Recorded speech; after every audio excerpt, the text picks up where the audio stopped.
Hello students, my name is Rohit Penuli and I am from ICT Virtual Classroom Dehradun. कैसे हैं आप सभी? मेरे ख्याल से बहुत अच्छे होंगे। हम बात कर रहे हैं क्लास 11th केमिस्ट्री, जिसके अंदर हम बात कर रहे थे आयनिक इक्विलिब्रियम की, है ना। पिछले भाग में हमने बात की थी dissociation of weak acid and weak base की, के के उससे रिलेटेड न्यूमेरिकल्स हमने किए थे, है ना। वहीं से अपने टॉपिक को आगे कंटिन्यू रखेंगे। तो उसको करने के लिए चलते हैं स्मार्ट बोर्ड की तरफ।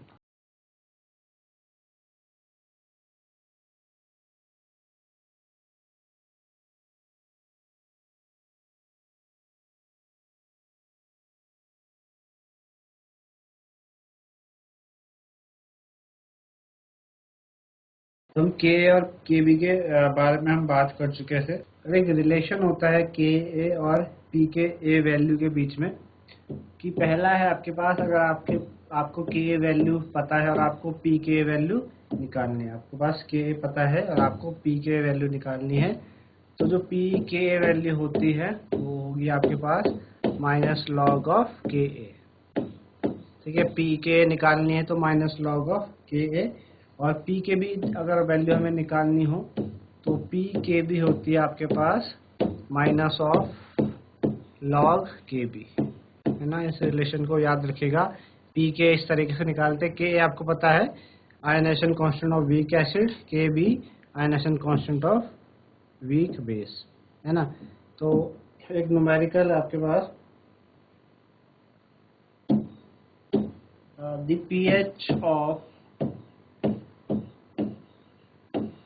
pH of 0.004 capital M hydrazine solution,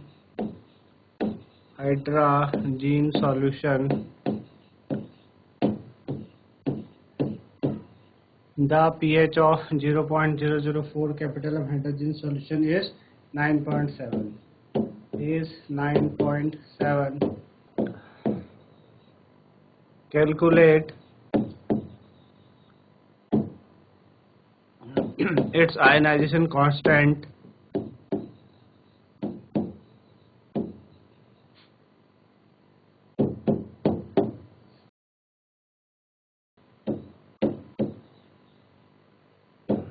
Kb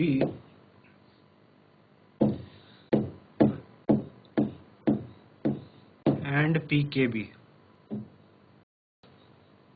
आपको हाइड्रोजन सॉल्यूशन का पीएच आपको दिया है कितना, 9.7। पीएच ऑफ 0.004 कंसंट्रेशन दी है 9.7, ठीक है ना। तो आपको इस तरीके से बताना है, ठीक। तो चलिए कैसे निकालेंगे, हमें पी के बी और पी के बी निकालना है। तो हाइड्रोजन होता है आपके पास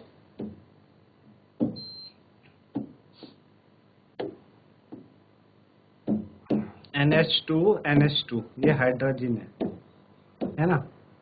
जब ये वाटर में डिसोसिएट होगा तो क्या देगा, NH2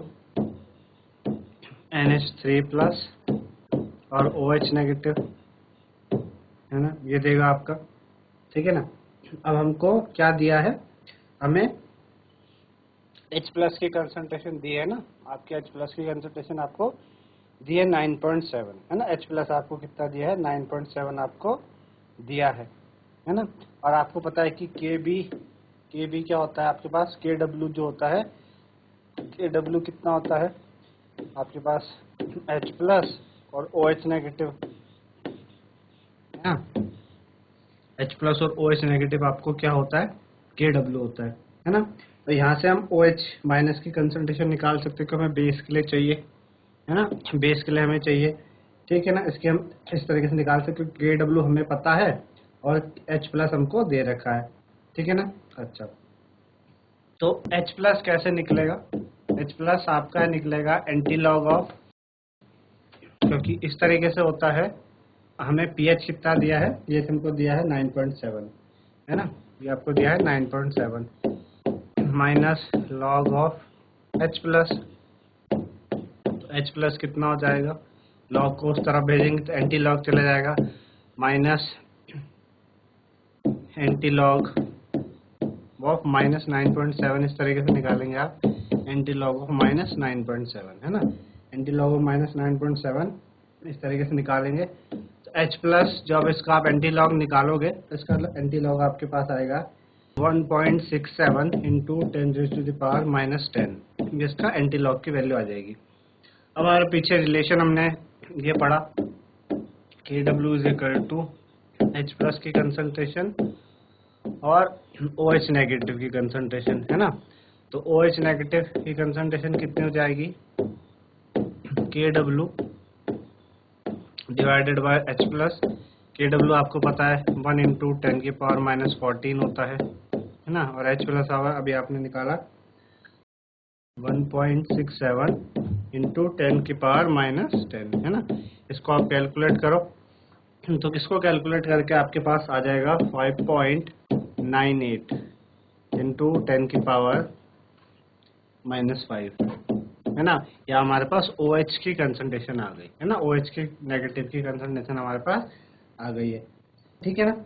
अब वो बोल रहा है कि जो Kb है आपके पास रिएक्शन के से आप देखोगे तो रिएक्शन से Kb कितना आ जाएगा आपके पास, इतना आ जाएगा NH2 NH3 प्लस की कंसंट्रेशन, ठीक है, अपॉन OH नेगेटिव की कंसंट्रेशन होल अपॉन आपका NH2 यही तो आएगा, है ना। ये तो आप रिएक्शन को अगर देखें तो Kb आपका इस तरीके से निकलेगा, ठीक है ना। अब NH2 अभी आपने OH नेगेटिव आपने अभी निकाला, है ना। OH नेगेटिव हमने कितना निकाला है, क्योंकि दोनों की कंसंट्रेशन तो सेम रहेगी इक्विलिब्रियम में, कितनी है अभी आपने निकाली 5.98 इंटू 10⁻⁻5, है ना। दोनों की कंसंट्रेशन सेम रहती अपॉन आपका जो NH2 उसकी कंसंट्रेशन हमें दी थी 0.04, है ना। 0.04 दी है, 0.04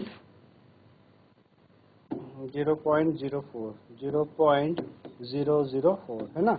इसको कैलकुलेट करो तो उसको कैलकुलेट करने पे आपके पास आ जाएगा 8.96 इंटू 10⁻⁻7। कैलकुलेट कर लेंगे आप तो Kb आपका इतना आ गया।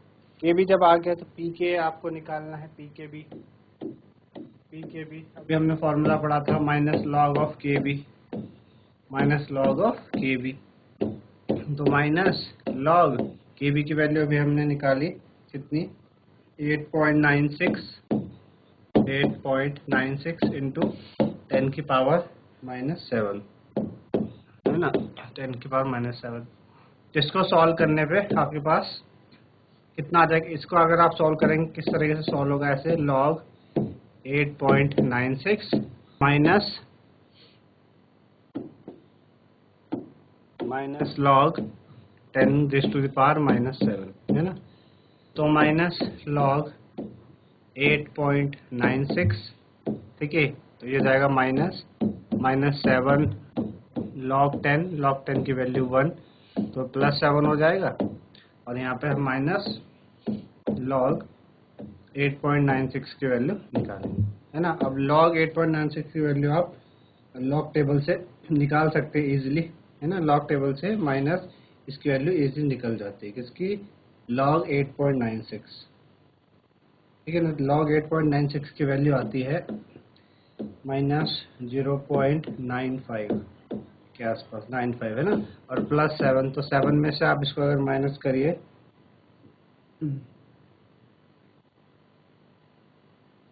7 माइनस 0.95, है ना, तो 6.05 के आसपास आएगी, 6.05। तो ये आपके पास Pkb वैल्यू आ गई। तो इस तरीके से Pkb वैल्यू आप निकाल सकते हैं, ठीक है ना। तो ये था, इस तरीके से आप किसी की वैल्यू किसी भी तरीके से निकाल सकते हैं, Pk और इसकी वैल्यू आप इस तरीके से, ठीक है ना। चलिए अब बात है कि Ka और Kb के बीच में क्या रिलेशन है।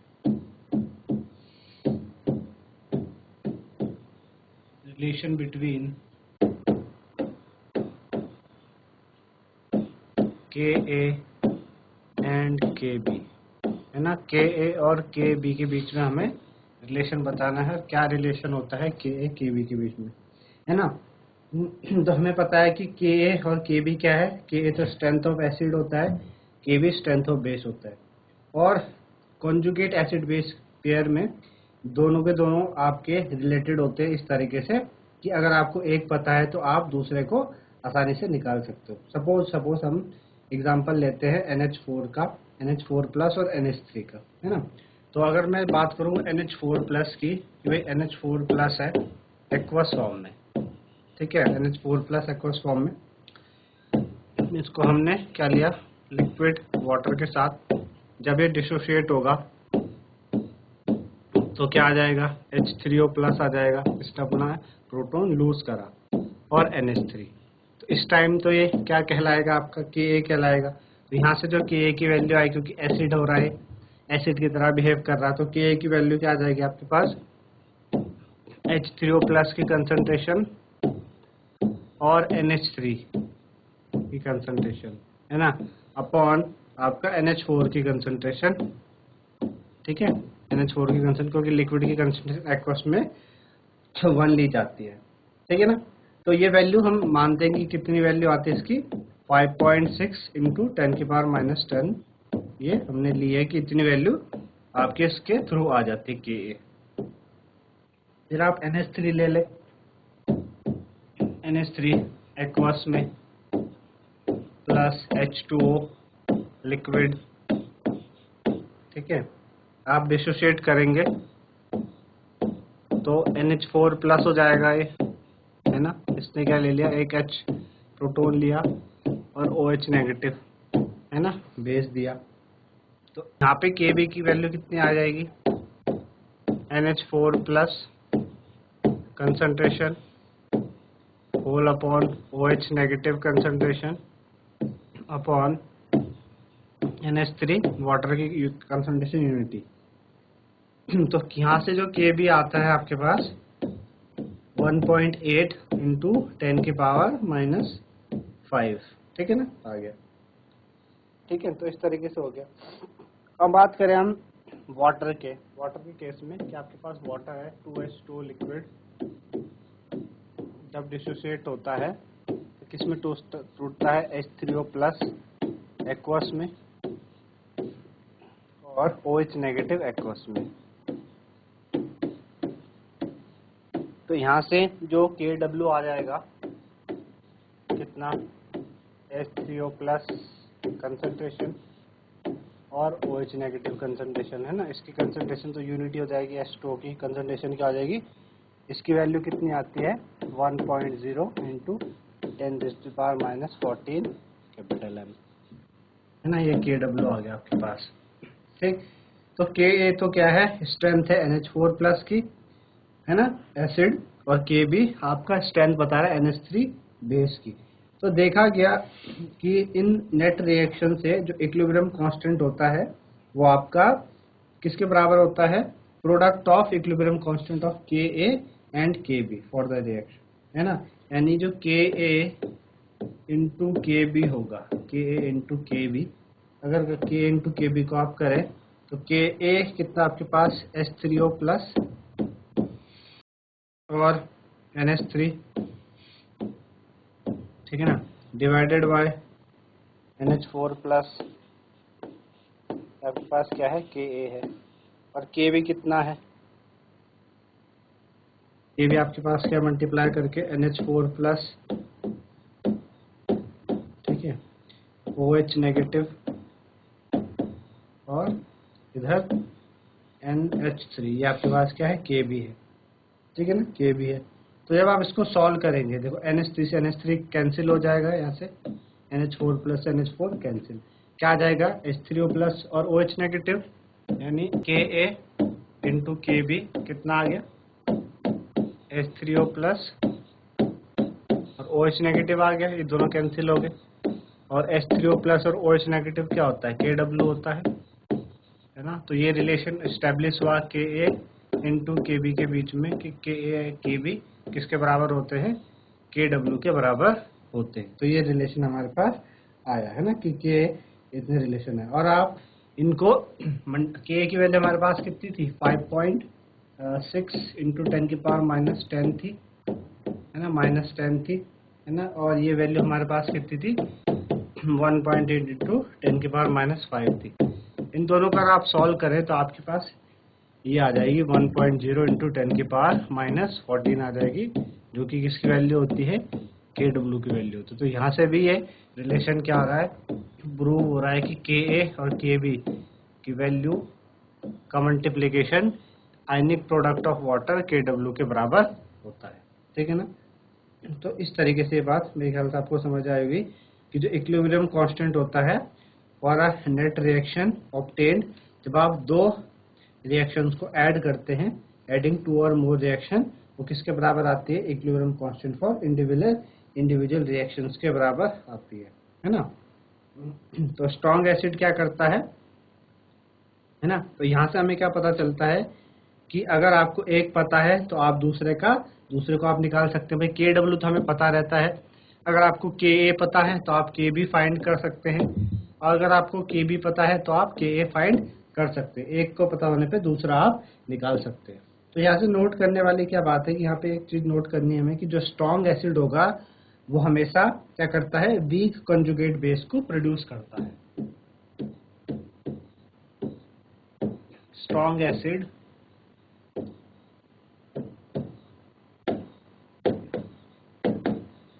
Produce weak conjugate base, weak conjugate base है ना। Strong acid weak conjugate base को प्रोड्यूस करेगा, और इसका उल्टा कि आपके पास जो स्ट्रॉन्ग बेस है, स्ट्रॉन्ग बेस प्रोड्यूस करेगा आपको वीक कंजुगेट एसिड, है ना। वाइस वर्सा हो जाएगा, वीक कंजुगेट एसिड। ठीक है ना। आपके पास कोई स्ट्रॉन्ग एसिड है, सपोज HCl, हमारे पास क्या है, स्ट्रॉन्ग एसिड है। ठीक है ना। ये एसिड है,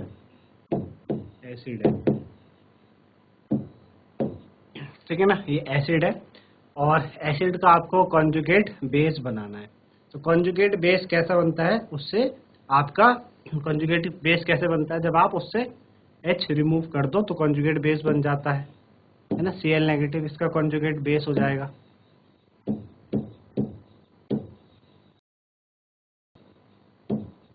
ठीक है। और आपके पास स्ट्रॉन्ग बेस है NaOH। ठीक है ना। इसका हमें क्या बनाना है,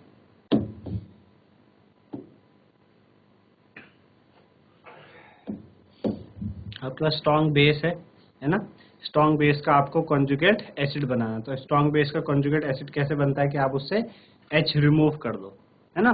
तो स्ट्रॉन्ग एसिड क्या करता है, वीक कॉन्जुगेट बेस बनाते हैं, और जो वीक आपके स्ट्रॉन्ग एसिड क्या करेंगे, वीक कॉन्जुगेट बेस बनाएंगे, और वीक एसिड आपके स्ट्रॉन्ग कॉन्जुगेट बेस बनाते हैं। वीक एसिड आप जैसे CH3COH ले लो, है ना, CH3COH ले लो, उसका आपको क्या बनाना है, अगर CH3COH का वीक एसिड उसका कॉन्जुगेट बेस बनाना है तो वो कैसा निकलेगा, स्ट्रॉन्ग निकलेगा। तो ये क्या है आपके पास, ये नोट करने वाली बात है कि भाई इस तरीके से ये चीज होती है, ये होता है ना। तो वाइस वर्सा चलेंगे एक दूसरे को। तो ऑल्टरनेटिवली जो हमने ऊपर एक्सप्रेशन पढ़ा कि Ka और Kb किसके बराबर होते हैं, Kw के बराबर, उसको आप किसी बेस डिसोसिएशन इक्विलिब्रियम का वो करके भी क्या कर सकते हो, आप स्टैब्लिश कर सकते हो, है ना। तो इस तरीके से ये रिलेशन है। ठीक है। चलिए दूसरी बात कि आपको बताया कि ये तो हमने किसके के बी के टर्म्स में निकाले। अगर आप पी के उसमें निकालो आप, तो जो पी के ए है और पी के बी है ना भाई, पी के ए और पी के बी जो होगा, है ना, के और के बी तो क्या था, मल्टीप्लिकेशन में था। अगर आप क्या निकालना चाहें कि पी के और पी के बी के बीच में रिलेशन, तो पी के ए और पी के बी कितना बराबर हो जाएगा, पी के डब्ल्यू के बराबर हो जाता है। पी के ए और पी के बी पी के डब्ल्यू के बराबर हो जाता है, जिसकी वैल्यू कितनी होती है, अराउंड 14 हो जाती है। ठीक है ना। इसकी वैल्यू कितनी हो जाती है, अराउंड 14 हो जाती है। इसको भी आप क्या कर सकते हो, कैलकुलेट कर सकते हो, है ना, कि आप कोई बेस ले लो, है ना। आप बेस लो, सपोज हमने कोई क्या लिया, एक बेस लिया बी हमने लिया एक्वस में, और H2O करा, H2O लिक्विड में इसको डाला, है ना। तो बेस क्या करता है, प्रोटॉन को एक्सेप्ट करता है, BH+ हो जाएगा और यहाँ से OH नेगेटिव चला जाएगा। है ना। तो यहाँ पे जो Kb निकलेगा, Kb कितना निकलेगा, BH प्लस की कंसंट्रेशन और OH नेगेटिव की कंसंट्रेशन, है ना, अपॉन पे क्या आ जाएगा आपके पास, B की कंसंट्रेशन, ठीक है ना। साथ ही साथ आपको जो कंसंट्रेशन है वाटर की, वो तो क्या है, वाटर की रिमेन आपकी जो वाटर की कंसंट्रेशन होती है वो कांस्टेंट रहती है, तो उसको हम हटा सकते हैं डिनोमिनेटर से, ठीक है ना। अब आप क्या करो, मल्टीप्लाई कर दो, है ना, और डिवाइड कर दो किससे, ऊपर वाले एक्सप्रेशन को H प्लस से। तो हमने कहा कि Kb वाले एक्सप्रेशन को हमने H प्लस से मल्टीप्लाई कर दिया। हमारे पास क्या था, BH प्लस था और OH नेगेटिव था, हमने इसको H प्लस से क्या कर दिया, मल्टीप्लाई कर दिया, है ना। मल्टीप्लाई ऊपर हमने H प्लस से करा, नीचे भी हमें H प्लस से करना पड़ेगा। B की कंसंट्रेशन को H प्लस से हमने क्या कर दिया, मल्टीप्लाई कर दिया, ठीक है ना, कर दिया मल्टीप्लाई। चलिए, अच्छा, तो यहाँ से हम यहाँ से हम क्या निकाल सकते हैं कि भाई जो Kb है हमारे पास, Kb कितना आया, Kb हमारे पास कितना आ जाएगा, यहाँ से OH नेगेटिव और H प्लस, है ना, OH नेगेटिव और H प्लस हमारे पास क्या आ गया, ऐसा हमने इसको अलग करा, OH अपने देखो OH नेगेटिव और H प्लस है, तो इसको हमने इकट्ठा रख दिया, OH नेगेटिव H प्लस को इकट्ठा रख दिया, ठीक है ना, और साथ ही साथ BH प्लस को हमने इधर कर दिया। और नीचे हमारे पास क्या है, नीचे हमारे पास क्या है, BH प्लस है, B की कंसंट्रेशन H प्लस की कंसंट्रेशन ये है ना, B की कंसंट्रेशन H प्लस की कंसंट्रेशन हमारे पास नीचे ये है, ठीक है ना। तो Kb, अब OH नेगेटिव और H plus, OH negative H plus की जगह H3O प्लस लिखो या H प्लस, एक ही बात है, ये तो KW होता है, KW। बचा हमारे पास क्या, बचा हमारे पास BH प्लस की कंसंट्रेशन और आपका B कंसंट्रेशन और H प्लस की कंसंट्रेशन। अब आप देखो कि आपके पास कोई एसिड है BH, जब वो डिसोशिएट हुआ होगा, अगर यहाँ पे आप देखो कि BH आपके पास क्या है, एसिड है, BH प्लस, है ना, वो टूट के क्या देगा आपको, टूट के तो देगा B और H प्लस देगा, है ना, इस तरीके से देगा आपको, ठीक है ना। इस तरह से कंसंट्रेशन, यानी इसको मैं क्या लिख सकता हूँ, इस पूरे को K, ये पूरा क्या है, रिवर्स ऑफ Ka है ना, रिवर्स ऑफ Ka। तो Kb कितना आ जाएगा हमारे पास, Kw divided by Ka। Kb कितना आ गया, Kw डिवाइडेड बाय Ka आपके पास इस तरीके से ये आ गया, है ना।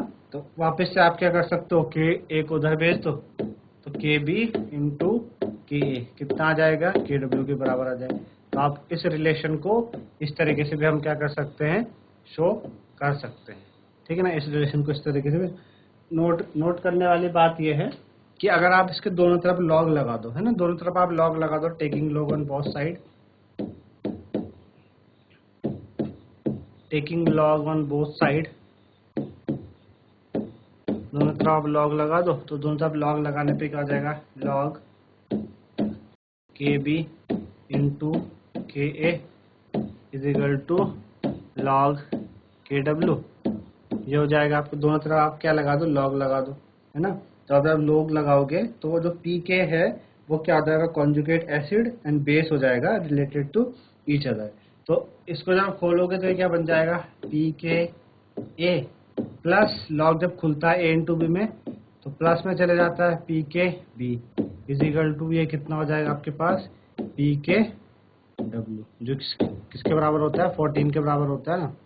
तो ये आपका रिलेशन जो हमने ऊपर दिखाया था आपको, इस तरीके से भी हम इसको क्या कर सकते हैं, शो कर सकते हैं, ठीक है ना। चलिए, तो ये रिलेशन हमारे पास, एक और रिलेशन Pk और Pkb का इस तरीके से आया, ठीक है। तो ये रिलेशन था हमारे पास Pk और Pb को लेके, है ना। तो इसी तरह हमारे पास क्या होते हैं, डाई और पॉली बेसिक एसिड होते हैं और डाई और पॉली एसिडिक बेसिस भी होते हैं। कुछ एसिड ऐसे होते हैं जैसे कि आप, जैसे ऑक्सैलिक एसिड की बात करें या सल्फ्यूरिक एसिड की बात करें, फॉस्फोरिक एसिड की बात करें, इनके पास क्या होता है, एक या एक से ज्यादा क्या होते हैं, इनके पास आयनाइजेबल प्रोटेन होता है, प्रोटॉन होता है पर मॉलिक्यूल। सपोज जैसे हम बात करें पहला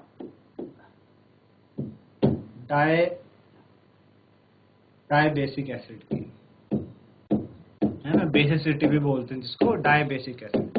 अब डाई बेसिक एसिड में सपोज जैसे कि H2SO4 हो गया, है ना, इसके पास कितने रिप्लेसेबल H एटम है भाई, कैसे टूटेगा ये, ऐसे टूटेगा, HSO4 नेगेटिव में प्लस H प्लस में, एक टूट गया, फिर वापस से HSO4 नेगेटिव आपका टूटेगा किसमें, SO4 2 नेगेटिव में और H प्लस में। यहाँ से 2 H प्लस निकल रहे, 2 प्रोटॉन निकल रहे ना यहाँ से, इसलिए हम इसको क्या बोल रहे हैं, डाई बेसिक, है ना। ऐसे हम ट्राई बेसिक भी बोल सकते हैं, ट्राई बेसिक एसिड, जैसे कि H3PO4 होता है, H3PO4, है ना। अब H3PO4 टूटा, किस में गया, H2PO4 नेगेटिव में गया और H प्लस यहाँ से निकला, फिर क्या हुआ, ये H2PO4 नेगेटिव जब वापस से डिसोसिएट होगा तो HPO4 2 नेगेटिव में जाएगा और H प्लस निकल जाएगा, ठीक है ना। फिर ये आपका जो HPO4 2 नेगेटिव है, फिर टूटेगा, PO4 3 नेगेटिव में जाएगा और H प्लस दे देगा। यहाँ से आपने देखा 3 प्रोटॉन निकल रहे, जिसको हम ट्राई बेसिक बोलते हैं, है ना, ट्राई बेसिक। तो डाई बेसिक या आपके जो पॉली बेसिक एसिड्स होते हैं, इसी तरीके से हम पॉली डाई और पॉली एसिड के बारे में बात, ये तो हमने क्या बताया, एसिड की बेसिसिटी होती है ना, एसिड की क्या होती है, बेसिसिटी, और बेस की एसिडिटी होती है। जैसे हमने अभी बोला डाई बेसिक एसिड, अभी हम बात करेंगे डाई एसिडिक बेस, है ना, डाई एसिडिक बेस। अब डाई एसिडिक बेस क्या हो गया, सपोज जैसे कि आपके पास, जैसे कि डाई एसिडिक बेस में आपके पास हो गया ये CaOH का होल ट्वाइस, है ना, इस पे 2 OH नेगेटिव है, 2 निकल सकते हैं, है ना। अब पॉली आपका सिंगल वाले में हो जाएगा, जैसे कि NaOH, 1 OH निकल सकता है, तो आपकी क्या होगी, बेस की क्या होगी, बेस की एसिडिटी होती है, कितने OH उससे निकल सकते हैं, और एसिड की क्या होती है, एसिड की बेसिसिटी होती है। तो ऐसे जो एसिड्स होते हैं उन्हें हम पॉलीबेसिक बोलते हैं, है ना, और उन्हें पॉलीप्रोटिक एसिड भी बोलते हैं, जिसमें एक से ज्यादा H निकल सकते हैं। पॉलीबेसिक में एक या एक से ज्यादा H जिसमें रिलीज हो जाए, तो उसको हम बेसिकली पॉलीबेसिक बोलते हैं। तो इस तरीके से आज हमने बात करी pKa और pKb वैल्यूज को लेके, और Ka और Kb के बीच में हमने रिलेशन देखा, न्यूमेरिकल भी हमने करने की कोशिश करी, एसिड की बेसिसिटी क्या होती है, बेस की एसिडिटी क्या होती है, इसके बारे में समझा। तो आप लोगों को समझ में आया होगा। तो आज के लिए इतना ही, धन्यवाद, हैव अ नाइस डे।